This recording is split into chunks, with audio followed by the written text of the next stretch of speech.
Doux, doux. Une légende inspirée par les louveteaux de Drummondville. Cette histoire-là est arrivée à Cléa, une fille de 10 ans de Drummondville. Tout a commencé quand son animal de compagnie, Molly, un chien, a disparu. Molly, c'était un bon chien, qui répondait très bien à un commandement qui la faisait s'asseoir puis rester calme. Il fallait juste dire « doux, doux ». Cléa l'avait cherché longtemps quand Molly avait disparu, dehors dans le quartier, mais elle ne l'avait pas trouvé. Cléa s'ennuyait de Molly, puis elle passait beaucoup de temps dans sa chambre à pleurer.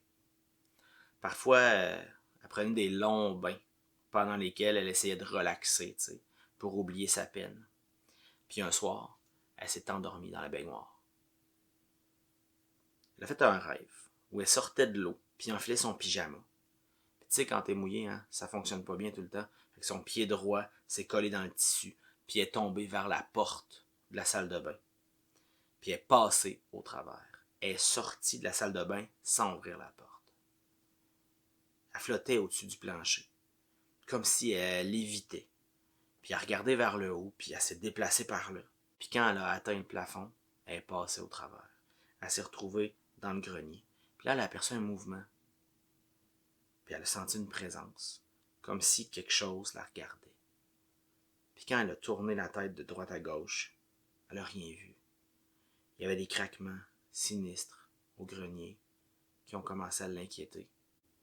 Mais elle s'est rappelée qu'elle rêvait. Il ne pouvait rien y arriver, tu sais, c'était un rêve. En tentant de se rassurer, elle a senti une odeur. Une odeur qu'elle aurait reconnue n'importe où, n'importe quand. C'était l'odeur de Molly, son chien. Cléa a tourné la tête puis elle a aperçu son chien, assis, qui la regardait. Comme s'il la voyait. Cléa a tendu la main vers Molly, mais l'animal a grogné. Cléa a eu peur. Elle a retiré sa main, mais le chien a sauté vers elle. C'est à ce moment-là que Cléa s'est réveillée. Elle était dans son lit. Les draps étaient trempés comme si elle sortait de son bain. Elle était nue, puis elle s'est mise à pleurer en s'habillant. Elle comprenait plus rien. Elle s'est précipitée vers ses parents pour leur dire ce qui venait de se passer. Elle est sortie de sa chambre, mais elle s'est arrêtée. Parce que sur le sol, il y avait des traces de pattes. Des pattes de chien. De son chien. C'était certain que c'était lui. Molly avait perdu un coussinet du pied droit avant, dans une bagarre avec un autre chien. Puis sur ces traces-là, on voyait qu'il n'y avait pas d'orteils. C'était les traces de Molly. Cléa a appelé ses parents. Ils répondaient pas. Pourtant, il était dans la maison. Fait qu'il était pas trop tard, il pouvait pas être couché, tu sais. En arrivant en haut de l'escalier, Cléa a aperçu quelque chose par terre. Quelque chose de rouge. Du sang. Il y avait des gouttes de sang sur le sol, en plus des traces des pattes de son chien. Cléa a eu un pressentiment, un peu étrange. Elle s'est dépêchée à descendre. Plus elle s'approchait du rez-de-chaussée, plus elle sentait une odeur métallique, l'odeur du sang qui lui levait le cœur. Quand elle est arrivée sur le plancher de la céramique de la cuisine, elle s'est arrêtée, net. Son chien était là, les babines retroussées, les crocs entachés de sang. Il mâchouillait des morceaux de vêtements. Cléa a reconnu la salopette de son petit frère. Elle a hurlé. Le chien a réagi en grognant. La jeune fille s'est précipitée vers l'escalier du sous-sol, mais la bête l'a empêchée de passer.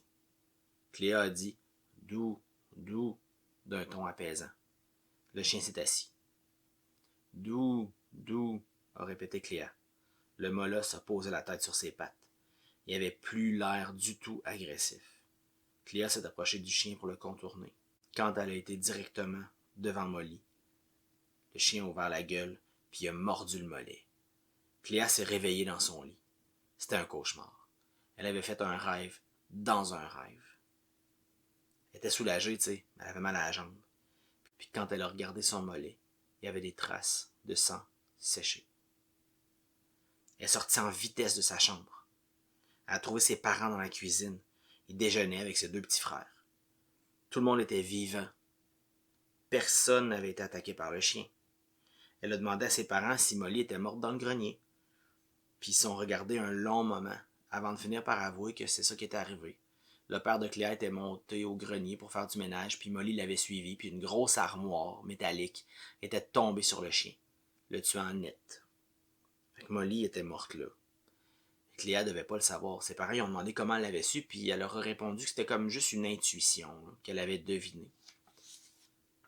Plus tard cette journée-là, les parents de Cléa ont cherché la salopette du petit frère. Ils l'ont trouvée en lambeaux dans le tiroir. Cléa, elle pouvait pas y croire à ça, là. Le fantôme de Molly l'attaquait dans ses rêves, puis ça avait des conséquences dans la vraie vie. La nuit suivante, quand Cléa s'est couchée dans son lit, elle était nerveuse. Elle voulait pas dormir puis retrouver Molly. Elle a combattu le sommeil longtemps, mais elle a fini par s'endormir.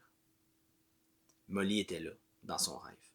Cléa lui a dit « doux, doux », puis le chien s'est assis. Cléa est restée sans bouger. Dès que Molly cherchait à se déplacer, la jeune fille répétait « doux, doux ». Quand Cléa s'est réveillée, tout était normal dans la maison. Pas de marque sur sa peau, puis rien de brisé.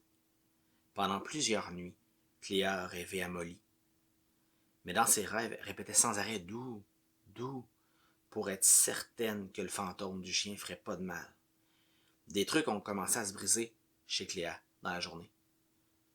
Elle a compris que quand elle était réveillée, elle surveillait pas le chien. Fait que le chien pouvait tout détruire. Elle a deviné qu'il fallait toujours qu'elle soit prête pour empêcher Molly d'agir.